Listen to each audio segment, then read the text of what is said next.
this is Gina. Welcome back to Tight Ship Mama. Today we are going to talk a little bit about 2020. And my wish for you is that you have a good 2020, not a great one, because great is the enemy of good. What I mean by that is I can actually give it to you better in an example.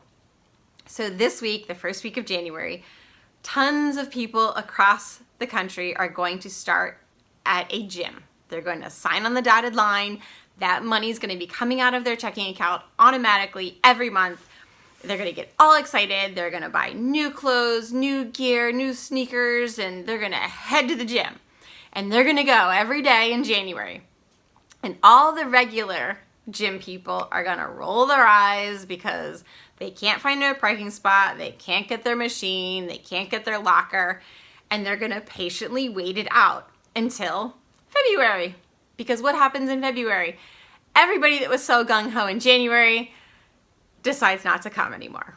Because maybe they miss one day. Maybe they miss 2 days. And even though they were really good in January, they skip a day or two and they're like, forget it. Forget it. I'm done. I didn't stick to it. I'm done. My resolution is over. And that's where great is the enemy of good.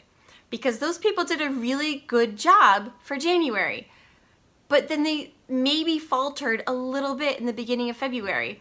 And so because it wasn't perfect, they just gave up. So what I want for you is to set realistic goals. I don't care what you feel about resolutions or goals or whatever you want to call them.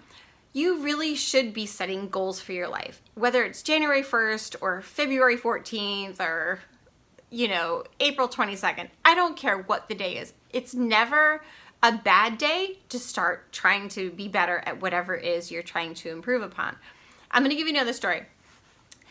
When I started running again, I got back into running about 18 months ago. My friend that I'd known for quite a number of years, she happened to be the president of this local running club. And she is really,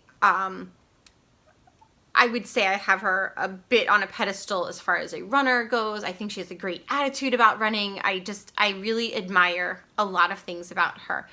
And when I got back into running, I said, how many days a week do you run? And she said, 3 days. And I thought, oh my gosh. And this weight that I didn't realize was on my shoulder was just lifted. Because I thought, if I was going to be a runner of her caliber, which is what I strive to be, I was going to have to run every single day, rain, sleet, and snow. And I think that before I even took my first step with this group, I was already stressing out about, oh my gosh, am I really going to do this every single day? And when she said 3 days a week, I thought, that's doable. I can do 3 days a week. And because it was doable, I have stuck with it for 18 months. I have run 2 or 3 half marathons since then. And really, I feel like I am just now hitting my stride with my goals and what my body can do and being realistic. Same thing with your budgets. It's going to take you 3 to 4 months to set your budget and work out the tweaks and get your spouse on board. And you will probably have knockdown, drag out fights. Somebody's going to buy a cappuccino that they should not have bought. And it's going to be a big deal. But you know what? You're going to have little setbacks, but just go into it knowing that we are going for a good budget. We're not going for great. We're not going for perfect. There will be setbacks because I think when you set yourself up for realistic expectations, you are more likely to hit them. Same thing on Facebook a few weeks ago. I posted something about my kitchen floor where I said, I hate cleaning my kitchen floor. Hate it.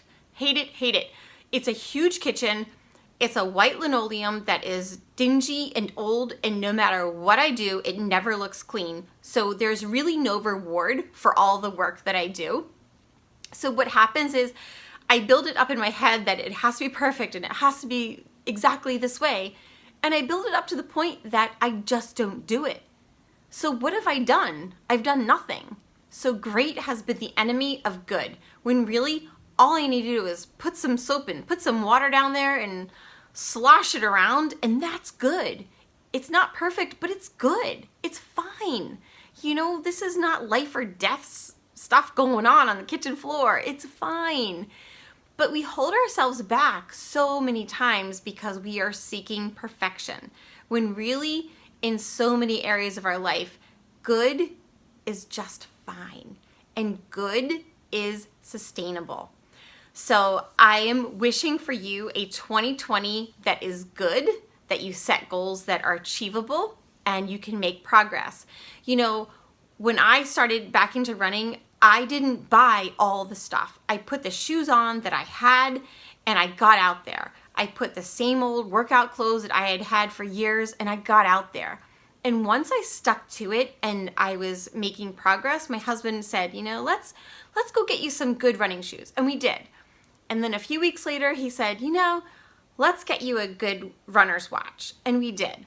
And then I signed up for, my first half marathon, because these races are not cheap.